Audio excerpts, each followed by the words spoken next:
ingoma yani kwa hiyo Nachema zangu ngoma ya rira hiyo HK yani yakabika hiyo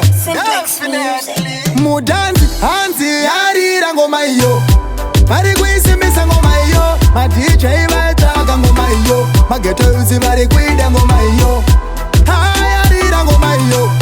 bari kuisimisa ngoma hiyo ma DJ baitaka ngoma hiyo mageto yuzi bari kuida ngoma hiyo haya bavexa ngoma hiyo mageto yuzi bari kutamba ngoma hiyo ma HK pavangonzwa voice vega vabva vati ndechigalisi ngoma hiyo ona yakufarira dzimwe nziyo kana mabebi vari kuida ngoma hiyo manegodo yavasuwisa ngoma hiyo ari kuti dairi yavo ngoma hiyo njini ndakabika ngoma hiyo mumadhanzi vakundibhukira ngoma hiyo kuida kana kusaida una choice ndo iri kungorira ngoma hiyo mudanzi hanzi yarira ngoma hiyo vari kuisimisa ngoma hiyo ma DJ vaitaka ngoma hiyo mageto yuzi vari kuida ngoma hiyo yarira ngoma hiyo vari kuisimisa ngoma hiyo ma DJ vaitaka ngoma hiyo mageto yuzi vari kuida ngoma hiyo you know the thing women sit on my beat kuvavarira kugadzira hit timu yemagalezi inotambira win totungamidza chimafia kunge 19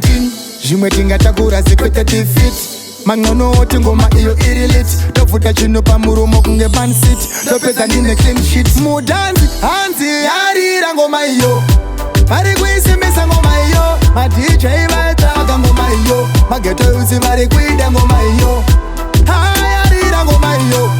vari kuisimisa ngoma hiyo ma DJ vaitaka ngoma hiyo mageto yuzi vari kuida ngoma hiyo haya vavexa ngoma hiyo mageto yuzi vari kutamba ngoma hiyo ma HK pavangonzwa voice vega vabva vati ndechigalisi ngoma hiyo ona yakufarira dzimwe nziyo kana mabebi vari kuida ngoma hiyo manegodo yavasuwisa ngoma hiyo ari kuti dairi yavo ngoma hiyo njini ndakabika ngoma hiyo mumadhanzi vakundibhukira ngoma hiyo kuida kana kusaida una choice ndo iri kungorira ngoma hiyo mudanzi hanzi yarira ngoma hiyo vari kuisimisa ngoma hiyo ma DJ vaitaka ngoma hiyo mageto yuzi vari kuida ngoma hiyo yarira ngoma hiyo vari kuisimisa ngoma hiyo ma DJ vaitaka ngoma hiyo mageto yuzi vari kuida ngoma hiyo hanzi yarira ngoma hiyo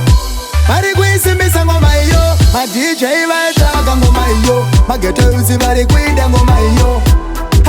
yarira ngoma hiyo